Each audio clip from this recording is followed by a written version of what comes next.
नमस्कार दोस्तों, आज की इस वीडियो में हम बात करने वाले हैं LLB यानी कि बैचलर ऑफ लॉज। इसको लैटिन भाषा में लीगम बैकेलॉरिस भी कहते हैं, इसका फुल फॉर्म होता है।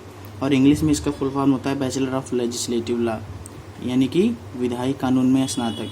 दोस्तों, इस कोर्स में आपको अंडर ग्रेजुएट डिग्री एक मिलती है और आपको इस कोर्स में सिखाया जाता है कि रूल्स और रेगुलेशन को कैसे कायम करना है, वो भी लोगों के बीच में, और कैसे सभी चीज़ों को मेंटेन करना है, कानून को बनाए रखना है। इस कोर्स को करने के लिए कुछ एलिजिबिलिटीज़ होती हैं। जैसे आपको इंटरमीडिएट के बाद करने के लिए आपको 5 साल का लगता है और ग्रेजुएशन करने के बाद 3 साल लगता है। जैसे BLLB या फिर BCom LLB BSc LLB करना है तो 3 साल लगेगा। और इंटरमीडिएट में यदि इंटरमीडिएट के बाद आप LLB करना चाहते हैं तो 5 साल का कोर्स होगा। और इसमें आपका इंटरमीडिएट में 45 से 50% मार्क्स होना ज़रूरी होता है, जबकि ग्रेजुएशन में भी उतना ही लगता है।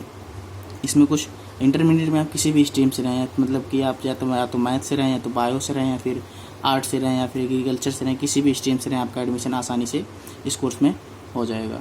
अब आपको बताते हैं इस कोर्स को करने के लिए कुछ एज लिमिट। तो इस कोर्स को करने के लिए कुछ भी एज लिमिट नहीं है, जो कि पहले थी, लेकिन अब वो चीज़ हटा दी गई। एज लिमिट्स अब नहीं है। अब बात करते हैं कि इस कोर्स को करने के लिए कुछ एडमिशन प्रोसेस क्या होते हैं। जैसे कई सारे कॉलेजेस होते हैं, अच्छे कॉलेज होते हैं, तो आप अच्छे कॉलेज में एडमिशन लेने के लिए आपको कई सारे एग्जाम्स देने होते हैं। जैसे एक होता है मेरिट बेसिस पर होता है, जैसे आपका इंटरमीडिएट में कितना मार्क्स है उसके बेसिस पर आपका एडमिशन हो जाएगा। और कहीं पर आपका एंट्रेंस बेसिस पर भी एग्ज़ाम होता है। तो कुछ एंट्रेंस एग्जाम है जो कि टॉप पॉपुलर है, मैं आपको बताएंगे। वो है CLAT यानी कॉमन लॉ एडमिशन टेस्ट, और एक है AILET all India law entrance test, और एक है BHULEE यानी कि BHU लॉ एंट्रेंस एग्ज़ाम, और एक है MLET Maharashtra law entrance test, MLET Maharashtra law entrance test, और एक है law school admission test LSAT। ये कुछ एग्ज़ाम्स हैं दोस्तों जो कि बहुत ही पॉपुलर हैं, और इन्हें आप देना चाहें तो दे सकते हैं। और इन एग्ज़ाम्स को क्रैक करने के बाद आपको एक फ़ायदा भी होगा कि आपका स्कॉलरशिप बहुत अच्छा मिल जाता है। तो आपको अभी आगे वीडियो में बताएंगे, तो वीडियो को पूरा देखिएगा, वीडियो को स्किप बिल्कुल भी मत करिएगा। बात करेंगे कि LLB की फ़ीस कितनी होती है। यदि आप किसी भी मतलब कि समझ लीजिए कि आप एंट्रेंस एग्ज़ाम देना, आपका गवर्नमेंट कॉलेज एडमिशन हो रहा है, तो उसमें 30 से 50 हज़ार के आसपास पर एनम यानी कि हर साल आपको 30 से 50 हज़ार रुपये लग सकता है हर साल। और यदि आप प्राइवेट किसी भी कॉलेज से कर रहे हैं तो 50 हज़ार से 1 लाख के आसपास लग सकता है। ये आपको एवरेज में बताया जा रहा है। अब आपको बताएंगे कि कुछ टॉप कॉलेज कौन कौन से हैं LLB के, जो कि टॉप कॉलेज हैं पूरे इंडिया में, ऑल इंडिया में। यदि आप इन जगहों से कर रहे हैं तो बस समझ लीजिए कि आपको करना चाहिए। बस ये एंट्रेंस एग्जाम्स होते हैं, आपको क्वालिफाई करना होगा, निकालना होगा, उसकी प्रिपरेशन होती है आपको।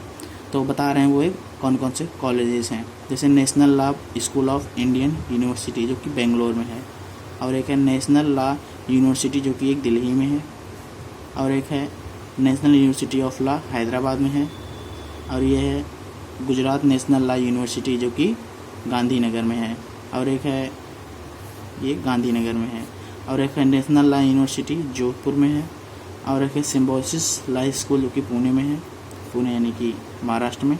गुरु गोविंद सिंह इंद्रप्रस्थ यूनिवर्सिटी दिल्ली में है ये, और एक है national law institute of university, national law institute of university जो कि भोपाल में है। Doctor Ram Manohar Lohia national law university जो कि लखनऊ में है, और एक लास्ट है, नहीं माफ़ कीजिएगा 10वां है ये, नेशनल लॉ यूनिवर्सिटी उड़ीसा, और एक है Indian law institute Indian law institute जो कि दिल्ली में है। देखिए, हर कोर्स में कुछ ना कुछ स्कॉलरशिप मिलती रहती हैं, तो इस LLB में भी आपको स्कॉलरशिप मिलती है। ये शायद बहुत कम लोगों को जानकारी होगी कि ये बता दे रहा हूँ कि आपको इस LLB में भी स्कॉलरशिप मिलती है। बस आपको जो एंट्रेंस एग्ज़ाम है, आपको उन एंट्रेंस एग्ज़ाम को क्रैक करके एडमिशन किसी भी कॉलेज में लेना है। यदि आप उन एंट्रेंस एग्ज़ाम को क्रैक करके एडमिशन लेंगे तो आपको माइनॉरिटी अफेयर्स मिनिस्ट्री, मतलब इसके द्वारा, ये एक संस्था है, ऑर्गेनाइजेशन है, जिसके द्वारा आपको स्कॉलरशिप दी जाती है। वो रैंक बनाएंगे, उसके बेसिस पर आपको 40 से 50 हज़ार रुपये पर मंथ आपको स्कॉलरशिप मिल सकती है। अब आपको देंगे इस कोर्स को करने के बाद कैरियर, ये इंपॉर्टेंट है दोस्तों। देखिए, कैरियर आप किसी भी बैंक में बना सकते हैं, मतलब उनके समझ लीजिए कि देखभाल, कहीं कानूनी देखभाल के लिए आप वहाँ पर भी रह सकते हैं, और डिफेंस में रह सकते हैं, एडवोकेट तो बन ही सकते हैं। देखिए, आप कंपनी और इंडस्ट्री में, ये अच्छा जॉब है, मतलब समझ लीजिए बहुत अच्छा है। इंडस्ट्री में कंपनी में उनकी लफड़े होते रहते हैं, वहाँ पर आप जॉब कर सकते हैं, अच्छे खासे पद पर जॉब कर सकते हैं और जज भी बन सकते हैं, पब्लिक प्रोसिक्यूटर भी बन सकते हैं। अब आपको बताएंगे कि हायर कोर्स आफ्टर एलएलबी के बाद आप मतलब कि और भी पढ़ना चाहें तो आप एलएलएम कर सकते हैं, law of master of laws, और एक पीएचडी कर सकते हैं यानी कि डॉक्टर ऑफ फिलोसफी। पीएचडी और एलएलएम इसके हायर कोर्स होते हैं। बात करेंगे इसकी सैलरी। दोस्तों सैलरी आपको एवरेज में 2 से 3 लाख रुपए पर एनम यानी कि हर साल आपको 2 से 3 लाख रुपए मिल सकती है। वो अब डिपेंड करता है कि आप किस पोजीशन पर हैं, किस पोस्ट पर हैं, कहाँ पर हैं। देखिए एलएलबी में सीधी सी बात है, आपको यदि बोलना आ रहा है, कम्युनिकेशन स्किल आपकी ठीक है तो आप अच्छा खासा पैसा अर्न कर सकते हैं, लेकिन ये सब आपको सीखने में टाइम लगेगा। बस आपको कोर्स को करने के बाद तुरंत ही पैसा कमाना इतना आसान नहीं होता है।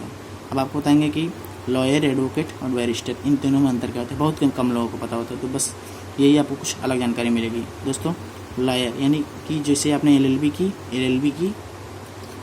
करने में आपको कुछ बस एलएलबी के बाद आपको एक डिग्री मिल गई, ये लॉयर होते हैं। एडवोकेट बीसीआई मतलब बार काउंसिल ऑफ इंडिया, इसकी सर्टिफिकेट मिल गई।